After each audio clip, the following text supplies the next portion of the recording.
And the gun is up. And there they are, grabbing that first beer, and we are underway in the 2020 Beer Mile World Classic as Robertson pounds that beer, slams it down like it's nobody's business. Just a little pint of bug juice for him. He's out and underway in a first chug of 5.0 seconds flat. And Lewin is out there as well, 5.6 seconds for the first chug, and they're underway. Travis, what a great first beer, and Benkovsky ripping across that backstretch out there already. Yeah, no, Benkovsky with that manly mud flap. Let's see how he does in his first one. But what's interesting is this is a little bit of a diluted field per se, because some of our perennial favorites like Corey Belmore's out with an injury. We're also missing Dale Clutterbuck and former American record holders Garrett Cullen and Brandon Shirk. So let's just see how if this opens up opportunities for other people in this field to perform well and potentially take home a world title. And we see Robertson tearing around the corner, a quick shot of Phil Perot-Mugos, and then somewhere in Australia, who the hell knows where, Josh Harris was out there running somewhere on some concrete. As Benkovsky comes up to his second beer right alongside of Robertson. First lap split for Robertson, 1:04, 64 seconds flat. Marcus Lewin running 61.8 for his first lap. That's absolutely astounding considering how terrible he looks when he's running.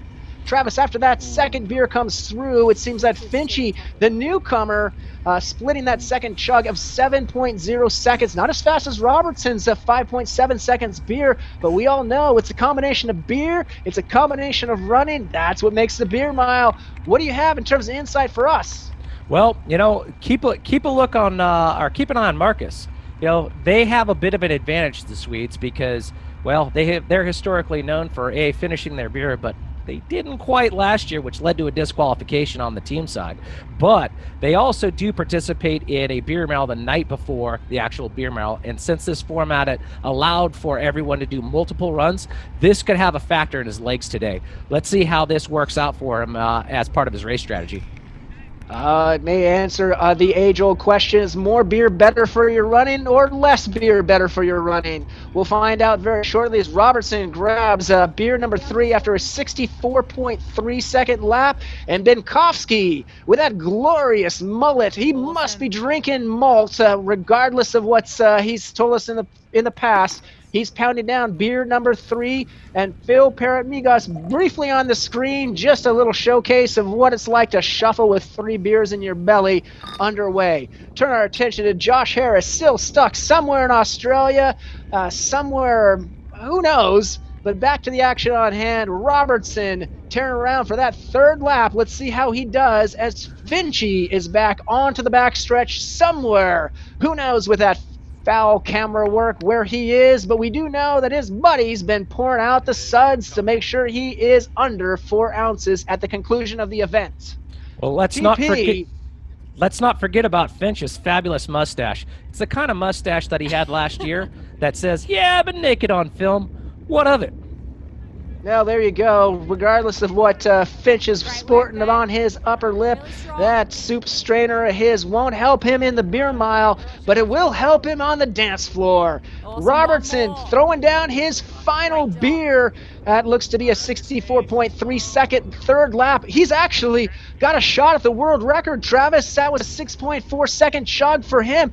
Lewin right behind him, shuffling his way off the line, like trying to get a disgruntled toddler out the door. There he is, though, Robertson running away from this thing. He's going to have to run sub 60 to get the world record, but he's honestly got a shot. Yeah, he was only 2 seconds off of Corey Belmore's world record after that third beer.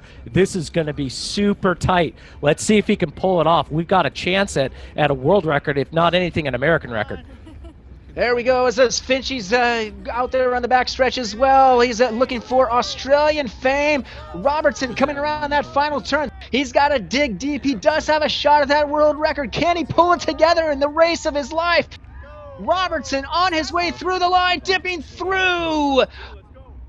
Oh, and he just misses the world record. He's going to have to settle for an outstanding American record of 4 minutes, 38.7 seconds. We're going to check his beer, but what a great run by Robertson. Absolutely outstanding. As Lewing also comes through in sub 5. Benkowski and Finch right there as well, and Harris making some turn somewhere in a parking lot, claiming it's going to be a mile, rips through and finishes his race as well. There's Finchy's time flashed up by his buddy in the hoodie. 5 minutes, 0.6 seconds, just missing, becoming a new member of the Sub 5 Club. And as we take a quick peek at Benkowski, wow, that mullet flowing in the breeze brought him as an airfoil to 5:03. 5:03, a great run by him as well. However, it's got to be said, Chris Robertson stealing the show today.